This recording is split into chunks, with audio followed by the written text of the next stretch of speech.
Hi there, I am Cotton and welcome to Cotton Hammer. Today we are gonna find out about another critter in the 40k universe. The deathcore of Krieg's very own horses, the Krieg Steed. Also known as the Krieg Mount, also known as the PTSD horse. So, without any further delay, let's get out of the trench and find out more about this literal warhorse. Let's first start with their history. Because they were not a natural evolution. Mother Nature didn't just wake up one day and say to herself, "You know what the universe needs? A trench warfare horse with its own supply of ketamine and steroids." Nah, they built those horses. Their story starts during the civil war on Krieg. Basically, when the Krieg rebels and Krieg loyalists were murdering each other for the next few hundred years over the blasted and nuclear hellscape, after the planet got blasted to shit, they had to deal with more and more of their hardware and equipment breaking down, with nothing to replace it. And no supplies to repair them being delivered either, because the Imperium had basically given up on Krieg. They needed a solution, and fast. That solution presented itself in the form of the trusty and reliable horse, being self-replicating and needing no fuel except some crops that they could grow themselves, and serving as an extra source of food themselves if the horse ever needed replacement parts. The horse was absolutely perfect for the Kriegers' needs. I like to think that they got the idea after some officer found a DVD on Krieg of My Little Pony and instantly knew that this was what they wanted. But feed it steroids and slap a gas mask on it. And instead of magic and friendship, it gets drugs and shell shock. Upgrade!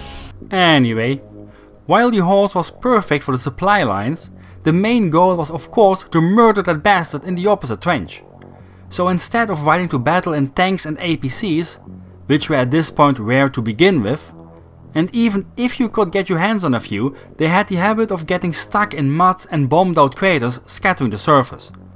So instead they now rode to battle on top of these horses. And that's how the infamous Death Riders of Krieg were born.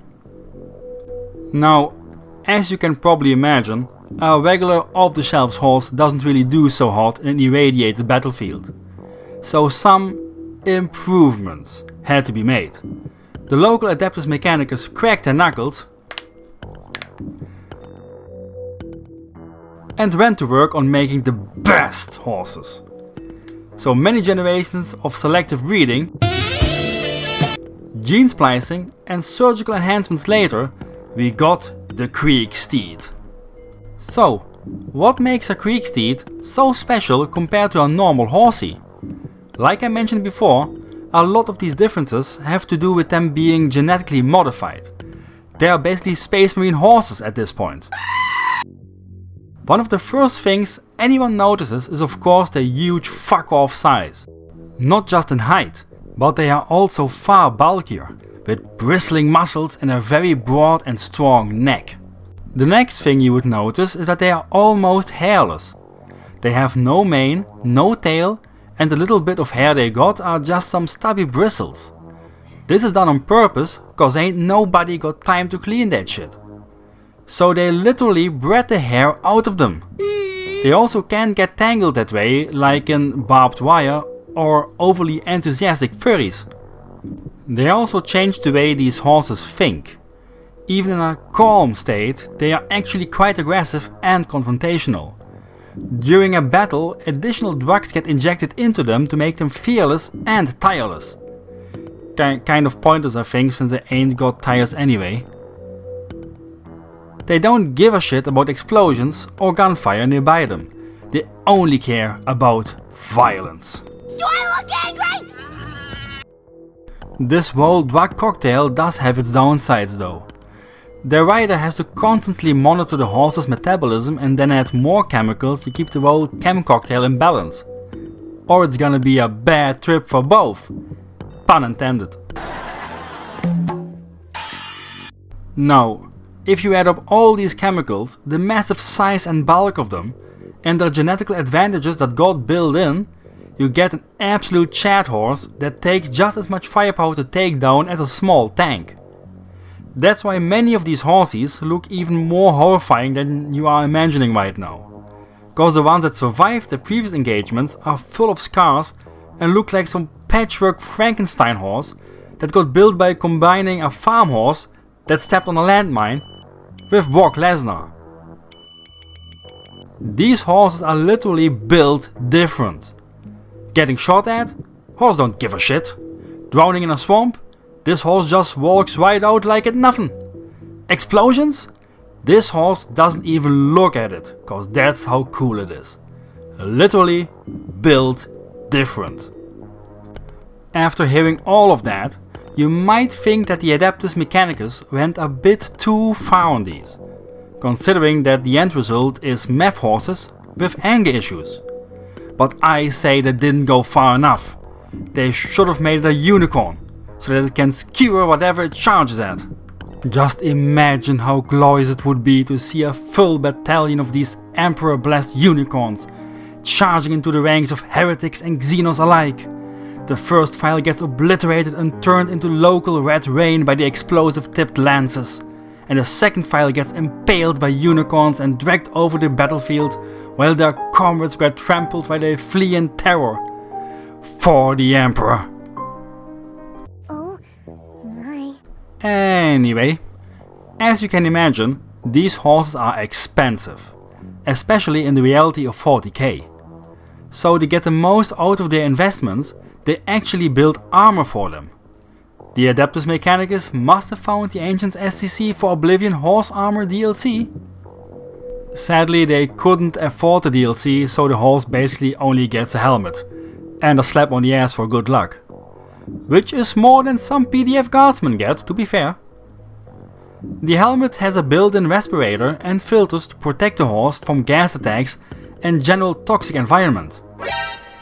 The last equipment they get is a Kriegsman on its back that will steer them both straight into the enemy lines so they can serve the Emperor. The last thing we get to talk about with these horses is how Krieg manages to have so many of them. This might seem an obvious answer until you realize that Krieg is a bombed out radioactive shithole with not a single blade of grass. No pastures, no fields, nothing. So letting them roam around and let nature do its thing isn't really an option. So instead, these horses are copy-pasted just like the Kriegsmen themselves, in giant vitagenic cloning vats. Now, for some reason, they also brand these horses with a unique serial number on a genetic level. I don't know if it's for copyright purposes or whatever, but it's a detail they mention, so I put it into this video for completion's sake. Another fun detail I want to mention, which relates to these horses, but also to the 40k universe as a whole. But horses, as we know them, are actually completely unique to Terra. That's right, every horse ever in the galaxy at this point can trace its lineage back to Terra and one of its horses. They were spread around the galaxy not just by the Imperium, but way before, when humanity started to colonize its first planets. Some have changed significantly, of course, being bred or having evolved themselves to be able to eat exotic flora or to better survive harsher climates. But in the end, they are all descendants of our beloved Terran horse. Does that mean that a horse is technically archaeotech? So, that's it for today's video on these quite fascinating creatures. Who doesn't love a horse that can kick a heretic's ass by itself? If you enjoyed this video and want me to keep making stuff like this, then please like and subscribe. And even better, if you got any ideas for other niche subjects that you'd like me to do, say it in the comments. Anyway, see y'all next time. Cheers!